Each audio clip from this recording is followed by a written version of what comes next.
in today's market, you're not going to buy much for $290,000. So, and in and around that sort of $400,000 mark, you might want to start with maybe a starter home, like a 2 or 3 bedroom smaller home in a different area that does potentially need a 3 or 4 or 5 year plan to put a bit of work into it. And if you imagine getting into the property investment world, it's like a ladder with a whole bunch of rungs.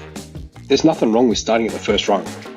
What we see a lot of on the front lines is that people try and start with the rung 2 or rung 3. And if you haven't got all of these right steps in place, everything just falls down really fast and it keeps falling down for years afterwards. So back to basics. And I know it's a simple idea, like I completely understand where that might come from. Step 1 is step 1 for a reason. We cannot ever forgo step 1. And let's start small.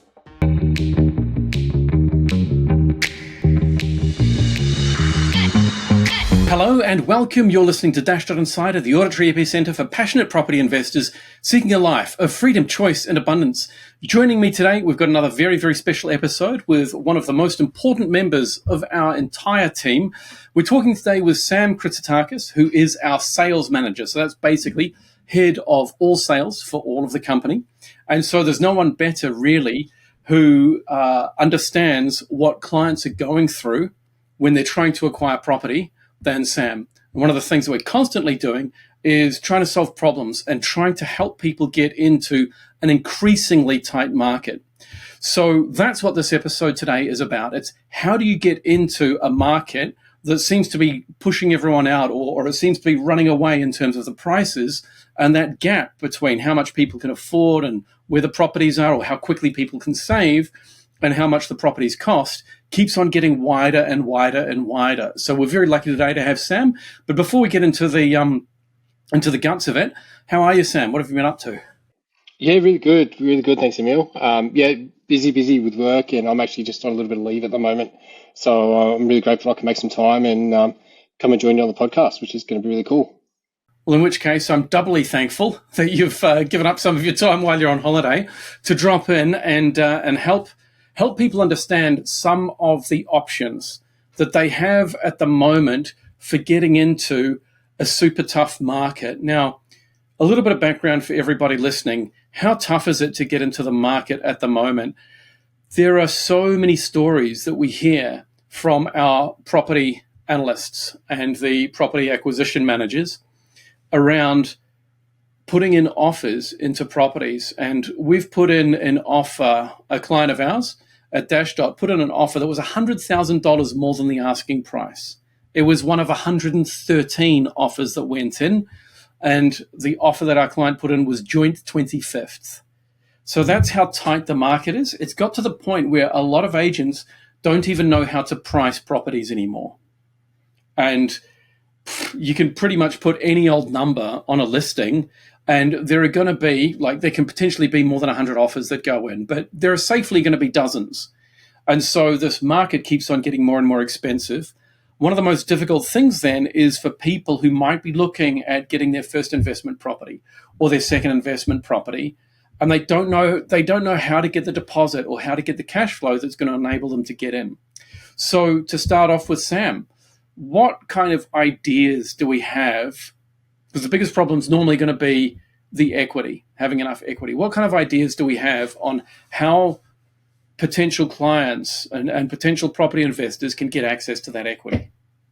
Yeah, one of the easiest ways to go about accessing equity, Emil, is to have a look at your home potentially. If you're prepared to use some of the equity in your home, you can do what's called a home equity loan. And this is where you use some of the built-up equity in your current property, and then that enables you to secure a loan against your new investment property. So that's probably one of the easiest, lowest hanging fruits in and around that idea.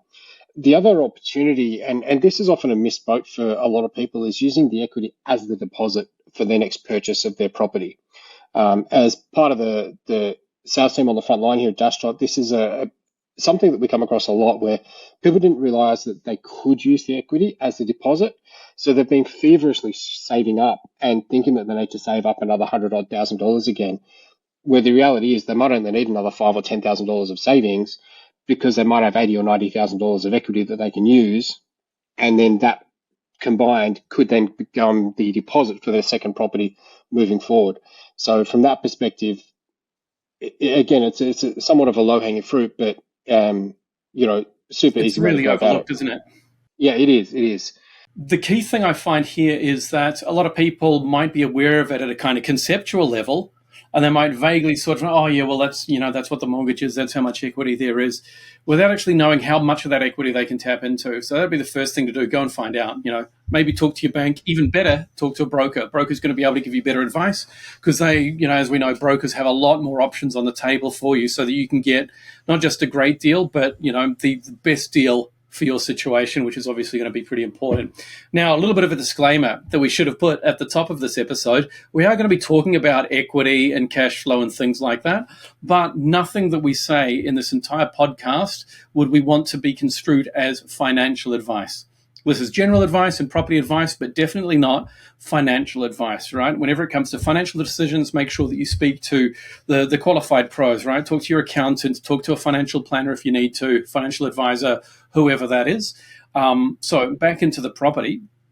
So equity is one of the tough ones, and getting that initial deposit seems to be the biggest issue. Cash flow is an issue for a lot of people as well. But if we're sticking with how do we get that equity, or how do we get the bank to say, yeah, okay, you've got enough to get this property, what other sort of options do we have that are going to make the lender, the bank, so I say lender because it could be a bank, it could be another lending institution. What other options do we have to make them really happy so they're going to say, yeah, okay, you didn't think that you'd be able to get this property, but we've had a look at the numbers and you can do this and this, and you actually can. Yeah, it's a really good question. One of my favorite sort of tools, if you will, when it does come time to getting into multiple properties going forward, is what's called a home equity line of credit. This is where your lender is going to allow you to borrow against the equity of your home. And this will go up to a certain limit. So they're going to run the numbers. They're going to check you for serviceability and all those normal things. So expect that to happen. But the difference between this and just getting a lump sum out of your equity is that you can use this amount freely and flexibly. Now, what that means is that you have choice as to how that money gets used and utilized, and empowered upon, your choices moving forward into what the property looks like, the location of the property. Are you keeping a little bit aside for a little bit of fixing up, according to what needs to happen for the purchase to go forward? So in my opinion and experience, it's one of the best products that you could have a look at, is that equity line of credit rather than just a lump sum out of the equity. That's good, because that's not something that the bank's going to volunteer, right? They're not going to say, oh, why don't you get a line of credit? No, okay. So be well worth talking to someone. If you're in a position at the moment where you're thinking, do I have enough equity in existing property?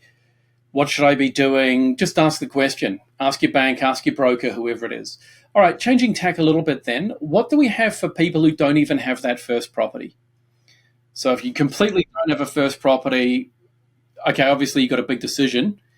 Do I buy a principal place of residence, or do I rent vest? Now, rent vesting, for those people, we've been talking about rent vesting a lot because it's such an awesome strategy.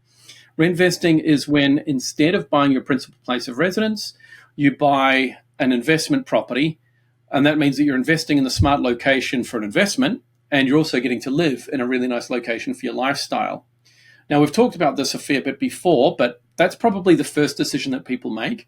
We'll probably loop back to rent vesting as a topic on its own. But right now, if people are looking to get that very first property, what kind of strategies or tips or ideas do we have for people getting into that first property? It's going to make it a bit easier. Just back on the rent vesting thing for a second. Like, I've always rent vested, even though I started investing in property since 1999. So that's 20 years of rent vesting. Right. And this is one of the people in Dashdot, I would say. It's hard to say who knows the most about property investment, but anyone's list of the top 3 or 4 in the entire company is going to include Sam.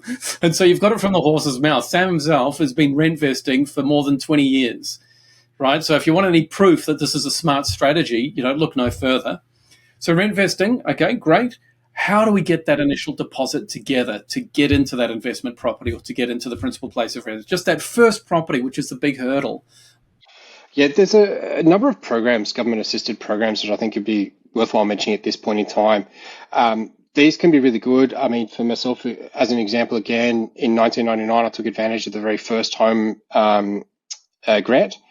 At that point in time, it was a lot looser than it is currently. So I just need to make that really, really clear. Effectively, it was just a flat 20K that the government gave me. So between myself and my dad, I had $5,000. My dad helped me out with $5,000, and the government helped me out with 20K. And that's what allowed me to get into my first property at the age of 21. Now, with that being said, it's also a matter of coming up with, your super, I forget the name of it, the first home super saver, I think it is. There's an investment version as well.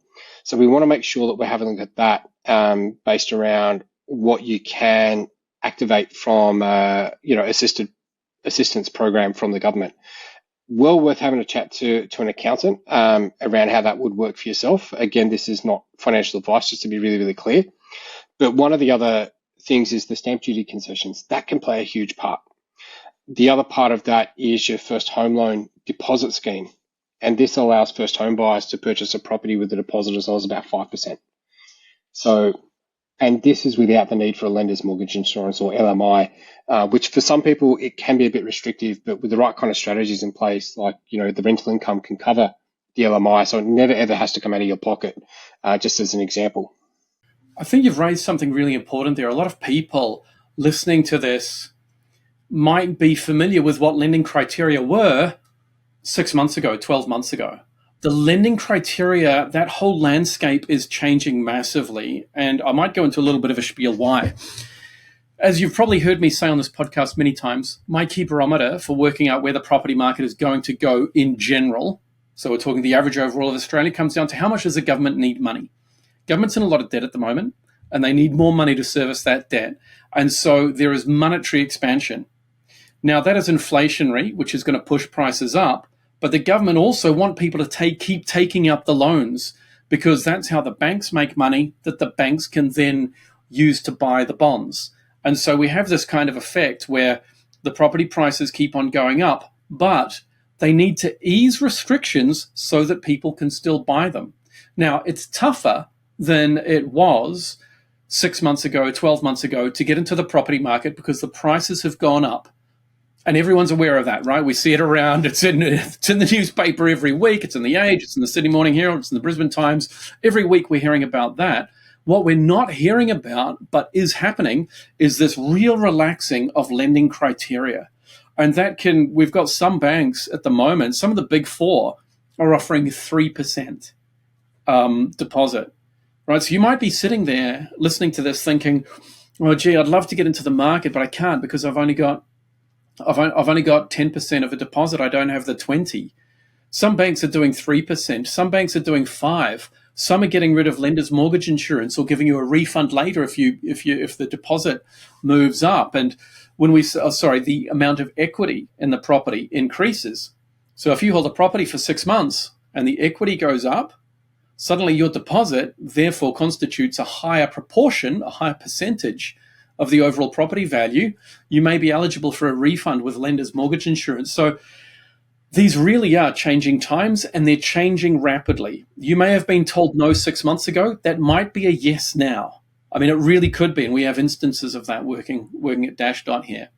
So I think obviously, it kind of stands to reason, and I don't want to sound like Captain Obvious here, but get some professional advice. Talk to your broker, right? Because things that you heard or things that you were told 6 months ago, 12 months ago, they're probably different right now. The banks are going to have different products. They've got different lending criteria.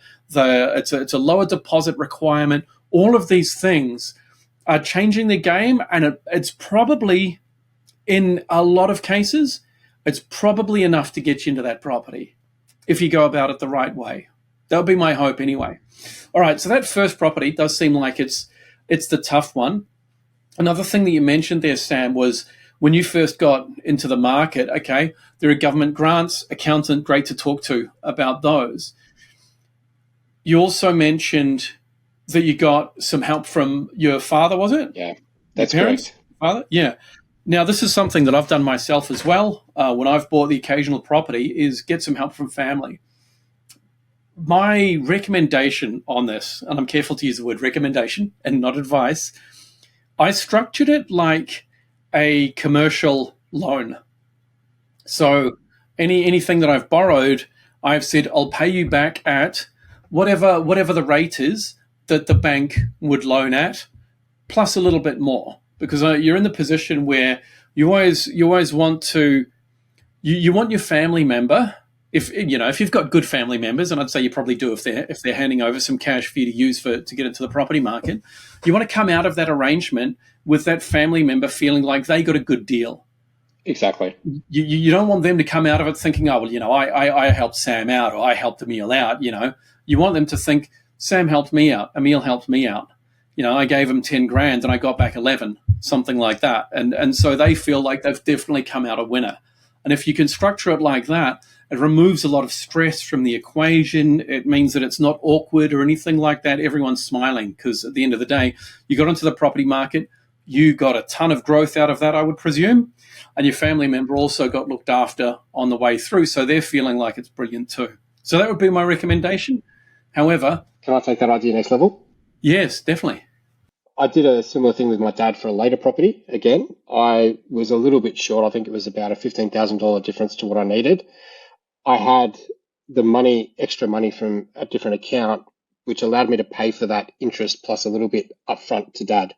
So I paid him that upfront, and he lent me the 15 grand. And as soon as the property grew in equity, 15 grand, I took it out and paid him back straight away.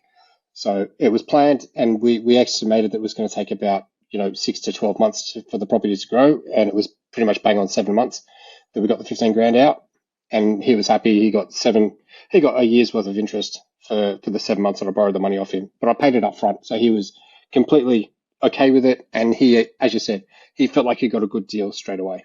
Yeah, I think that's really key. Okay, so you've forwarded on the interest payment, the cost of the loan to you. You've given that straight to him up front, so he knows that he's got the interest, and then all he's doing is waiting for that principal amount, that capital amount that he gave you. I would also recommend, don't do this if it's going to put any of your family members under any financial strain. Don't have them depending on getting that 15 grand back within a particular time frame, because you can't control the entire property market. We've got some absolutely fantastic predictive tools which should help things, but generally I've got a really good relationship with my family members. I don't want to be in a position where I'm creating financial stress for them. So that would be my other recommendation. Now, one thing that we have had mentioned on the podcast before has been guarantor loans, where family members can guarantee a loan so they don't actually need to use the equity. How do they sort of work, or are we seeing a lot of those? What's the story with them? Interesting comment to make, actually. There's been a run of clients coming through using guarantor loans where mum and dad from one of the couple or just the person themselves has gone guarantor for that loan, where they don't have to touch equity in their home that they've lived in and they've basically got paid off, but they're guaranteeing the loan is going to be serviced. So it's the other side of the coin, if that makes sense. So if something was to go wrong, mum and dad would then be able to top up the loan payment, for example, and that would, touch wood, that would be a worst case scenario situation, of course. But there's been a run of people coming through that have been in that situation where mum and dad have been generous enough and in a position enough to be able to do that. And now their kids are, or these people, the clients coming through, are in a much better position because of that generosity. Okay, so that's a great option. Another option to do with family, or it might be friends as well, that I'm hearing is coming through, is people forming like you would call it a loose alliance, a sort of partnership, so that people are purchasing a property together. They might not have what they need to buy an investment property outright themselves, or a principal place of residence outright themselves. But if you pull some funds with some family members or a tight group of friends, then that can sort of work. Are we seeing many of that, or is that a little bit sort of far-fetched in this climate?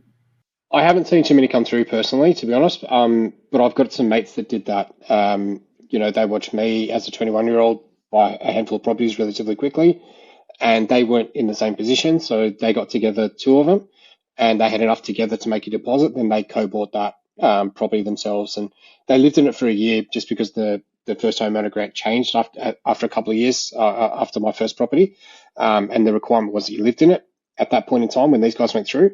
But they went 50-50, and the plan with these guys is they held it for 5 years. At that point in time, they sold it, split the profits, and then they went their separate ways. So that is also a very viable opportunity and tactic to use, absolutely. Okay, brilliant. All right. So it's not necessarily super easy at the moment, but there are a lot, it sounds like there are a lot of options out there that people may not be aware of. They may have sort of confined themselves to, oh, property. It's but I can't get into the market at the moment. I don't have enough. The properties are getting more expensive. It's not fair, etc., etc. When in reality, a few creative solutions might just be the difference between becoming one of the haves and remaining one of the have-nots if you're in that position. Absolutely. There's probably a couple more I'd even raise if that's all right, Emil. There's Yeah, one, absolutely. a housing affordability fund, if I can get my words out properly. This is where they look into regional programs and local government areas have their own initiatives aimed at making home ownership more accessible for people going into those areas. So there's that opportunity as well. Again, this isn't an accountant like sick accountancy advice around this particular idea, but it's an opportunity that's well worth exploring. And the other one, and I think this has got a lot of merit in it, it's basically a rent to buy scheme. Now, some governments are doing this, but there's also examples, when I say example, there's many, many examples where you get vendor finance to do this, where you buy the property and you arrange with the vendor that you go in and you rent the property for a certain amount of time at X amount per week or whatever the case may be. And then after that set period of time, you actually buy the property off that person. So that person's allowing you to live in the property for, let's call it 3 years. In that time frame, the expectation is that you have all your financing ready to go and the rest of the deposit if there's going to be one. Some people put a balloon payment on it. That's why I say sometimes there's a deposit on there. What most people do though is they just rent for that period of time, and then at that point they get the financing and pay for the balance of the property. So that opportunity is very valid as well. It does take a little bit of working out, just to be really clear, and you're probably going to want to like have everything in writing in a very structured, formal sort of arrangement or agreement that both parties sign and have countersigned with solicitors and stuff like that. But it's a perfectly valid opportunity as well. Okay, awesome. All right. This is turning into a really juicy podcast.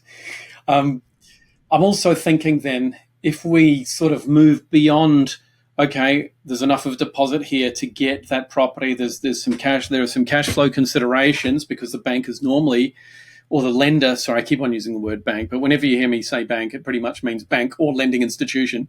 Whenever the lender is looking at your application, they're looking at a bunch of things. The two most important are going to be the capital and the cash flow, right? Almost universally, right? I can't imagine there are many cases where they don't. Okay, credit is another one of the C's in our theory of constraints, which is very important, obviously, because there might be postcode sensitivity. The bank might not want to lend to a floodplain or particular areas within Australia.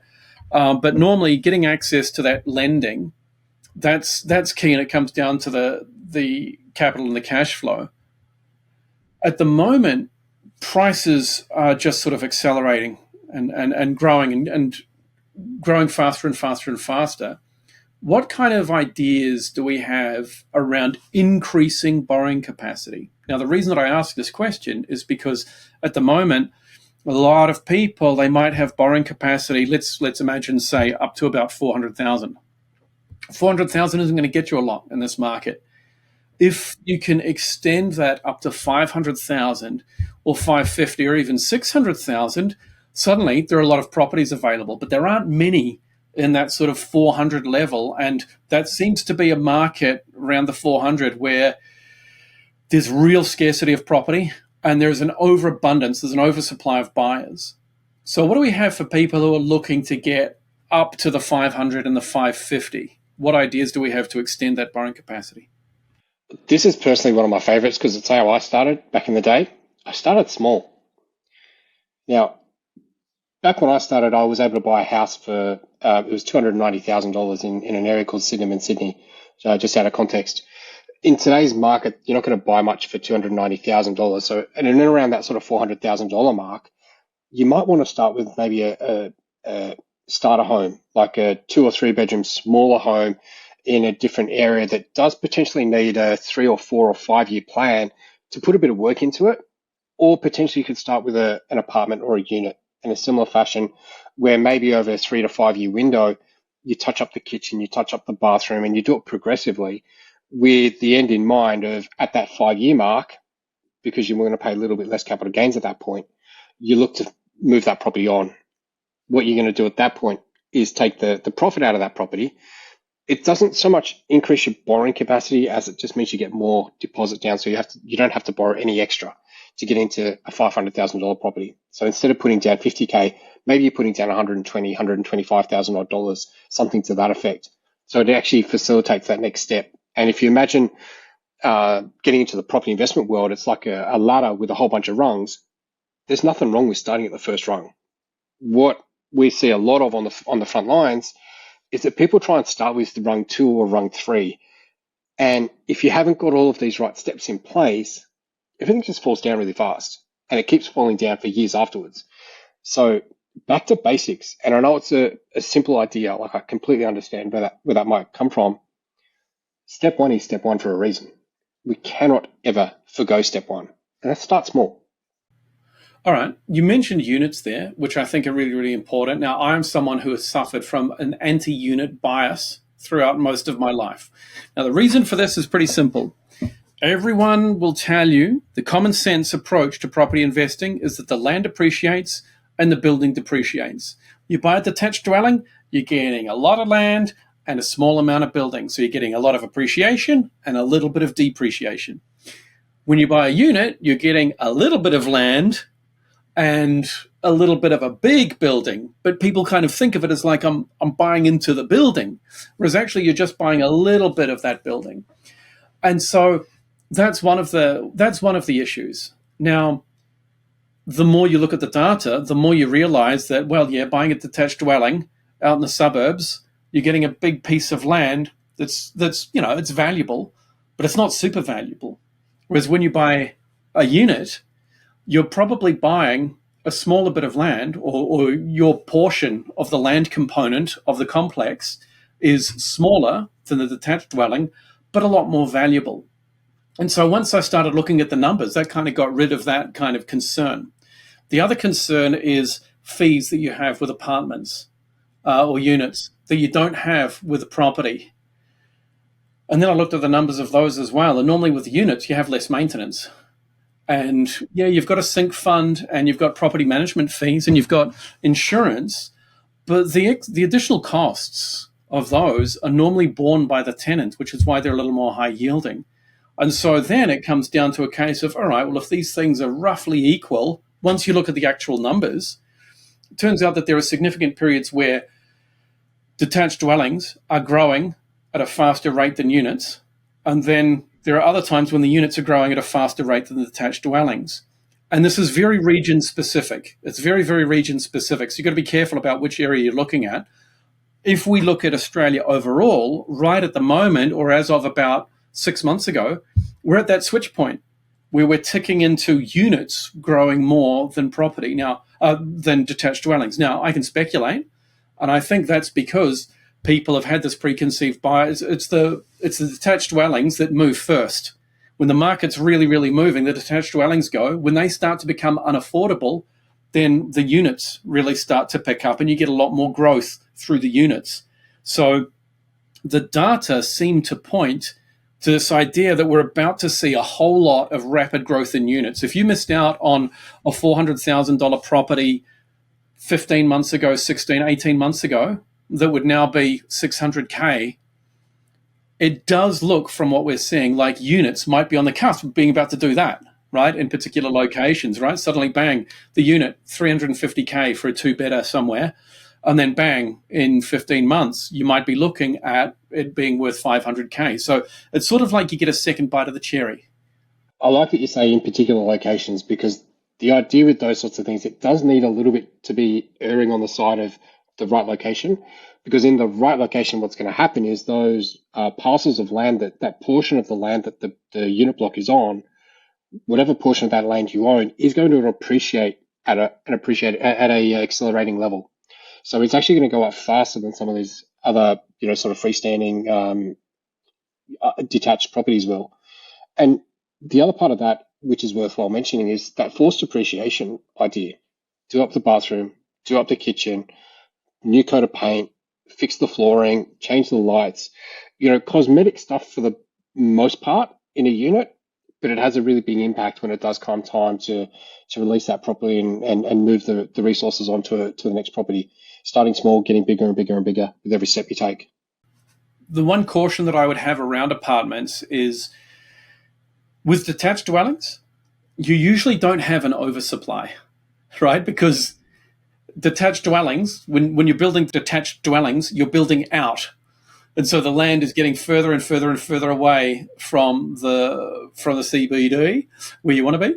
Whereas with the units, they're not building out, they're building up. And so you can have situations where there is an oversupply. So you need to, and that's one of the reasons we say that it's very location specific. If you're looking to get a unit, you need to be looking to see, well, are they building another 14 high rises nearby, or is there a 300 unit apartment block going in over here, or something like that can alter the micro supply demand equation not in your favor. So you do need to be very careful of that. Whereas that's not something that you generally have to worry about when you're buying detached dwellings. So keep an eye out for that. Yeah, All right. So South we've Bank sort of attacked.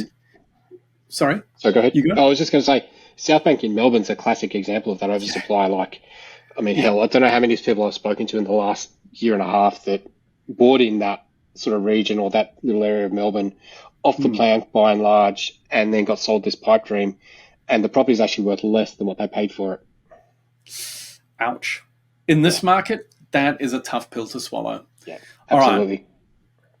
All right. We've attacked the affordability problem from in one direction, and that is buy more affordable properties. But as these continue to dry up, what other techniques or tactics do we have for people who are looking to attack it in a different way by increasing their borrowing capacity? And obviously, this is something that your broker or your bank, you need to talk to them about because they know what the actual numbers are. But what are we seeing in terms of like things that people are trying that kind of allow them to borrow an extra 50K or 100K here or there? Yeah, no, I think there's a couple of really good strategies here. One of my personal favorites is like a dual living situation or a shared home situation. Now, this could be where you live in one room of the property you buy, and maybe you've got 2 extra bedrooms that you rent out. That could be a nice way to improve your cash flow from immediacy perspective. Not only are you living there basically at diminished cost against your mortgage, but you're also proving that you've got income coming in against the same property. And the broker, or sorry, the lender will look at that and say, oh, well, yeah, okay, this is projected income that's going to come from this property, and they can factor that in. And Brilliant. it's income producing debt straight away. Yeah. It's not delayed income by any stretch. Okay. Excellent. Yeah. All right. That sounds like a pretty good option. Another thing I've heard is people moving back with family a little bit. Yeah. And it's no one's dream, is it? It's no one's dream. Like, oh, I can't wait to go and live with the parents again now that I'm 30. Exactly. I spoke to a really industrious couple, I want to say about 9-10 months ago now, and they built a granny flat on mum and dad's home that they moved into. Right. They paid for it, and it was like a 2-year plan, and they've now moved into it so that they can rent out the investment property that they bought, and they helping mum and dad by putting the granny flat on their property. So when they move out, mum and dad have also got an income after the fact as well. Brilliant. Okay. Yeah, so pretty creative. I thought it was really good. It does feel like the rules of the game have changed so much in the last 10 years that it's no longer a case of, okay, buy a property, it'll grow at X rate, nice and reasonable, and then you buy another one, and then you buy another one. The property market has just accelerated so quickly that people are needing to look into these really innovative strategies in order to get ahead. And I think probably in the current market, people who are not already in the market are having to make much bigger sacrifices than previous generations if they want to get ahead. Previous generations, it was you get the property, you wait for the equity, you live your life. It could be your principal place of residence. You live your life, you have fun, you have drinks on Friday nights after work, you socialize, you do all of that. Mum and dad live a couple of hours away, whatever it is, you have your life. Whereas now, I really feel for people anywhere between sort of, say, 20 and 35 having to make some tough life decisions around what's going to be important. how happy I am at the moment and where I put my cash now and how much I party or how much I live my life, how much I travel, how much I do all of those things, versus how much do I actually need to dedicate to securing my financial future. And it's a tough call. I mean, it's a really tough call for people. And I mean, I really feel for people in that situation. I'm fortunate because I'm 47.